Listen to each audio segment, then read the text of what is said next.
જય Hind. Gujarati study education ચેનલમાં તમારા દરેક મિત્રોનું હાર્દિક સ્વાગત છે.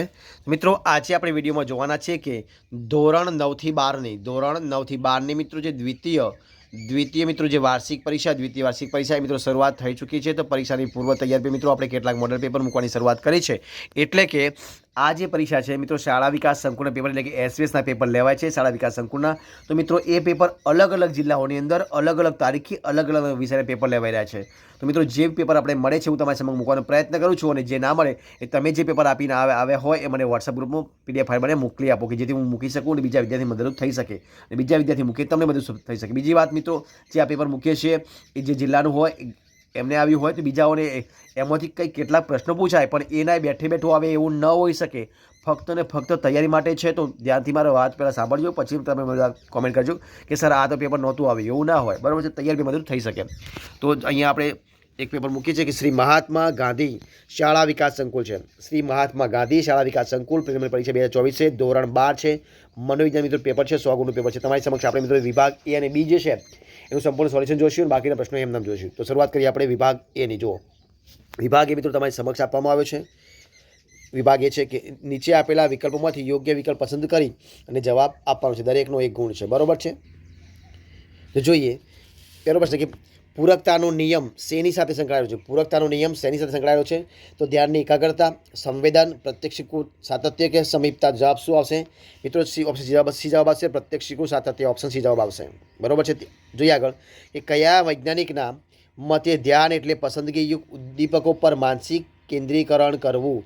તો C T Morgan, James Drever, H Garrett કે હેનિંગ. જવાબ શું આવશે? જેમ્સ ડ્રેવર ઓપ્શન બી જવાબ. શું આવશે? જેમ્સ ડ્રેવર. આગળ જોઈએ આપણે કે થોર્નડાઇકના બિલાડી પરના પ્રયોગમાં બિલાડીને કેટલા પ્રયત્ને શિક્ષણ મળ્યું હતું? 6, 24, 12 કે 18. તો જવાબ શું આવશે? ઓપ્શન બી 24 છે. આગળ જોઈએ આપણે કે નીચેનામાંથી કયા વૈજ્ઞાનિકને તબીબી ક્ષેત્રે નોબેલ પારિતોષિક મળ્યું હતું? પાવલોવ, કોહલર, સ્કિનર કે થોર્નડાઇક. તો જવાબ શું આવશે? ઓપ્શન એ પાવલોવને. આપણે આગળ જોઈએ એ પ્રમાણે કે માનસિક વય ગણતી વખતે કસોટીના દરેક સાચા ઉત્તર દીઠ કેટલા માસની માનસિક વય ગણવામાં આવે છે? 2, 6, 3 કે 4. તો પાંચમો જવાબ શું આવશે? 2 એટલે કે ઓપ્શન એ જવાબ. આગળ કેટલીક બુદ્ધિક્ષમતા ધરાવનાર વ્યક્તિનો સમાવેશ સામાન્ય કક્ષામાં થાય છે? 120 થી 130, 90 થી 109, 70 થી 79 અને 80 થી 89. તો જવાબ શું આવશે? ઓપ્શન બી 90 થી 109. ત્યારબાદ આપણે આગળ જોઈએ કે સામાજિક રીત રિવાજો, મૂલ્યો, રહેણીકરણી અને વિચારસરણી આત્મસાત કરવાની પ્રક્રિયા એટલે શું? પૂર્વગ્રહ, મનોવલણ, સામાજિકરણ કે સમાજ અભિમુખતા. એને શું કહેવાય મિત્રો? તો એને કહેવાય મિત્રો સામાજિકરણ. ઓપ્શન સી જવાબ આવશે. ત્યારબાદ માનવીના વિચાર, વાણી, વર્તન, રીતભાત અને જીવનશૈલી પર વધુ અસર કરતું પરિબળ કયું છે? આનુવંશિકતા, સમૂહ માધ્યમો, સરકાર કે કાયદો. તો જવાબ શું આવશે? સમૂહ માધ્યમો ઓપ્શન બી જવાબ આવશે. ત્યારબાદ આપણે આગળ જોઈએ કે મનોભાવના ઉદ્ગમ સ્થાનોને કેટલા પ્રકારમાં વહેંચી શકાય છે? 1, 2, 3 કે 4. તો નવમો જવાબ આવશે ઓપ્શન 3 એટલે કે ઓપ્શન સી જવાબ. માનસિક રીતે સ્વસ્થ જીવન જીવવા માટે વ્યક્તિએ શેમાં પરિવર્તન કરવું પડશે? તો કાર્યશૈલીમાં, અનુભવશૈલીમાં, જીવનશૈલીમાં કે વિચારશૈલીમાં. તો 10મો જવાબ શું આવશે? જીવનશૈલીમાં ઓપ્શન સી જવાબ. ત્યારબાદ આપણે આગળ જોઈએ 11મો પ્રશ્ન. જો શું છે 11મા પ્રશ્નમાં? તો કે હિમશિલાનું ઉદાહરણ કયા ખ્યાલ સાથે સંબંધિત છે? મનોજાતીય અવસ્થા, સપનાવસ્થા, ચેતન અચેતન મન, બચાવ પ્રયુક્તિ. તો જવાબ શું આવશે 11મો?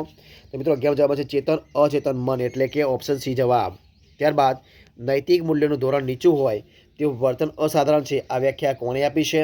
જેમ્સ પેજ, જેસી કોલમેન, વોરેન, સીટી મોર્ગન. તો જવાબ શું આવશે 12માની અંદર? જેસી કોલમેન ઓપ્શન બી જવાબ.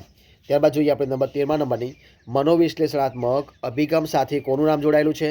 રોજર્સ, ફ્રોઇડ, ટર્બન કે એલિસ. જવાબ શું આવશે 13માની અંદર? સિગમન્ડ ફ્રોઇડ. તો શું આવશે? સિગમન્ડ ફ્રોઇડ. તો જવાબ આવશે મિત્રો આગળ આવશે સિગમન્ડ ફ્રોઇડ આપણે લખી શકીએ, બરાબર. ફ્રોઇડ લખ્યું છે. ત્યારબાદ આપણે આગળ જોઈએ અંગ્રેજી ભાષાનો કયો શબ્દ સલાહના અર્થમાં વપરાય છે? તો ગાઈડન્સ, કન્સુલિંગ, હેલ્પ, ઇન્ટરવ્યૂ. તો જવાબ શું આવશે 14માની અંદર? તો કન્સુલિંગ, બરાબર. શું આવશે? કન્સુલિંગ ઓપ્શન બી જવાબ. ત્યારબાદ સંઘની ભાવના શેમાં વધારે જોવા મળે છે? ભીડમાં, ગીચતામાં, ટોળામાં કે સમૂહમાં.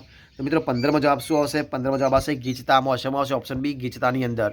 ત્યારબાદ રેફ્રિજરેટરમાં કયા વાયુનો ઉપયોગ થાય છે? તો તો ઓક્સિજન, ક્લોરોફ્લોર કાર્બન, કાર્બન ડાયોક્સાઇડ કે નાઇટ્રોજન. તો શું આવશે મિત્રો? ક્લોરોફ્લોરો કાર્બન, એટલે ઓપ્શન સી જવાબ આવશે. ક્લોરોફ્લોરો કાર્બન, ઓપ્શન બી જવાબ. જે સાધન દ્વારા વિજ્ઞાપનનો ફેલાવો થાય તેને વિજ્ઞાપનનું શું કહેવાય? માધ્યમ કહેવાય, બજાર કહેવાય, વસ્તુ કે ગ્રાહક કહેવાય? મિત્રો 17 જવાબ શું? 17 જવાબ છે અને શું કહેવાય? એને એક માધ્યમ કહેવાય, એટલે ઓપ્શન એ જવાબ આવશે, માધ્યમ.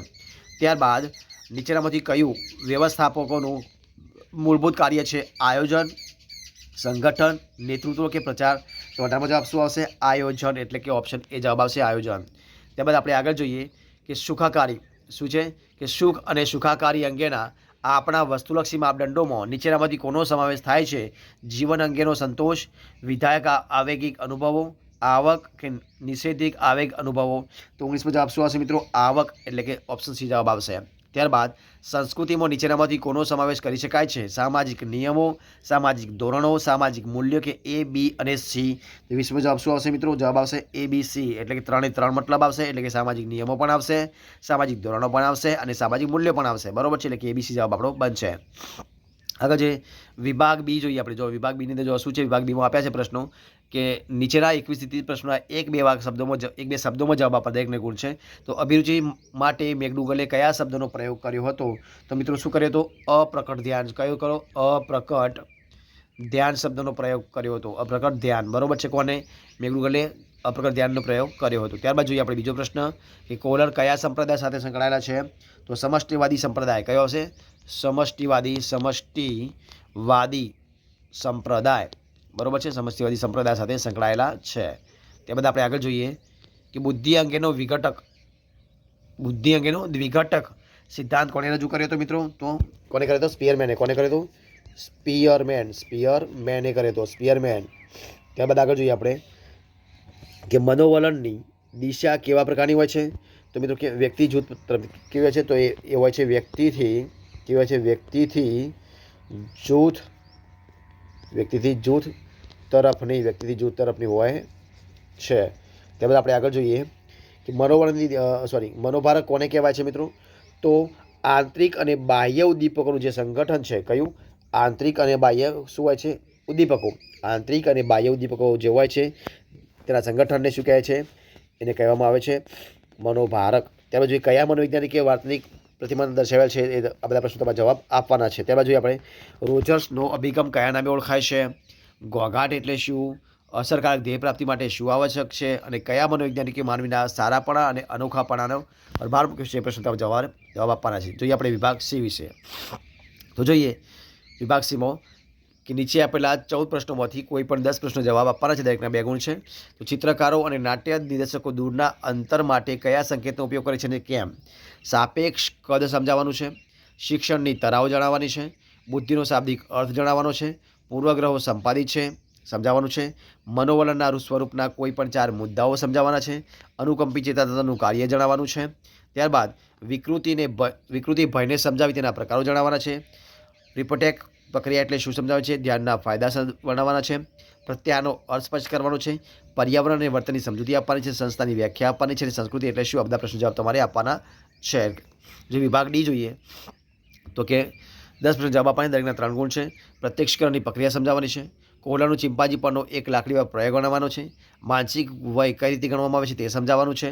બુદ્ધિ અંગેના સામાન્ય સંભવિતતાના આલેખની સમજૂતી આપવાની છે. પૂર્વગ્રહ ઘટાડવાની રીત તરીકે બોધાત્મક હસ્તક્ષેપ સમજાવવાનું છે. પૂર્વગ્રહ ઘટાડવામાં સંચાર માધ્યમનું મહત્વ સમજાવવાનું છે. ત્યારબાદ આપણે જોઈએ આગળ કે આવેગાત્મક જે પ્રતિક્રિયા એ સમજાવવાની છે. લેજારસે આપેલા મૂલ્યાંકનના તબક્કાઓ સમજાવવાના છે. સ્વપ્ન વિશ્લેષણની સમજૂતી આપવાની છે. મનોપચારમાં આરંભનો તબક્કો એટલે શું સમજાવવાનું છે. પર્યાવરણને વર્તનના મુખ્ય 5 ઘટકો વર્ણવવાના છે. ગ્રીન હાઉસ અસરનો ખ્યાલ સ્પષ્ટ કરવાનો છે. કાર્ય નિદર્શન એટલે શું સમજાવવાનું છે. ત્યારબાદ જોઈએ કે વ્યક્તિલક્ષી સુખ અને અંગે ટૂંકમાં સમજાવવાનું છે. આપણે જે વિભાગ ઈ વિશે જોઈએ તો વિભાગ ઈની અંદર જો શું છે તો વિભાગ ઈની અંદર આપવામાં આવ્યું છે કે 6 પ્રશ્નોમાંથી કોઈ પણ 4 પ્રશ્નો જવાબ આપવાના છે. તો દ્રષ્ટિ સંવેદનની વિગતે સમજૂતી આપવાની છે. ધ્યાનનો અર્થ આપી તેનું સ્વરૂપ સમજાવવાનું છે. કોહલર ચિંપાંજી પર કરેલા જે પ્રયોગો જણાવી 2 લાકડીઓ પ્રયોગ સવિસ્તર સમજાવવાનું છે. સિટીમાં વર્ગને દર્શાવે શિક્ષણની વ્યાખ્યા આપી તે વિસ્તાર સમજાવવાની છે. પ્રતિભા સંપન્નના લક્ષણો સમજાવવાના છે અને માનવ વર્તન પર પર્યાવરણની અસરો સમજાવવાની છે. તો મિત્રો આ પેપર છે અહીંયા આપણે સંપૂર્ણપણે વિડીયો સોલ્વ આપણે પૂરું કરીએ છીએ. જો તમને વિડીયો ગમે હોય તો એને લાઇક કરો, કોમેન્ટ કરો, તમારા મિત્રોને વિડીયો શેર કરો અને છેલ્લે ચેનલમાં નવા હોય ચેનલ સબસ્ક્રાઈબ ન કરી હોય તો ગુજરાતી સ્ટડી એન્ડ એજ્યુકેશન ચેનલને સબસ્ક્રાઇબ કરવા માટે વિનંતી છે. ફરી મળીશું એક નવા ટોપિક સાથે, નવા વિડીયો સાથે. ત્યાં સુધી બની રહો. જય હિન્દ, જય ભારત.